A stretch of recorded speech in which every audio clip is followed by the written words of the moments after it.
शायरी का नाम हो और फरीहा नकवी का जिक्र ना हो, कैसे हो सकता है भला।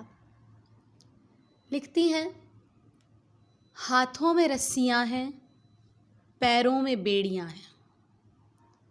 हाथों में रस्सियां हैं, पैरों में बेड़ियां हैं। आँखों में एक जंगल, जंगल में सीपियां हैं।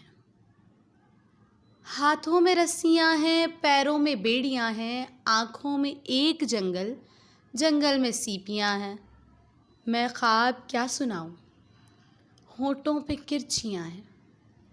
मैं ख्वाब क्या सुनाऊं, होठों पे किरचियां हैं। शहजादियां थी पहले, अब सिर्फ लड़कियां हैं। एक एक करके भिजती, एक एक करके बुझती। हम मोमबत्तियां हैं, लिखकर मिटा दी जाएं, हम वो कहानियां हैं। एक एक करके बुझती, हम मोमबत्तियां हैं, लिखकर मिटा दी जाएं, हम वो कहानियां हैं। हम पर भी एक सहीफ़ा, हम हवाज़ादियां हैं। हम पर भी एक सहीफ़ा, हम हवाज़ादियां हैं।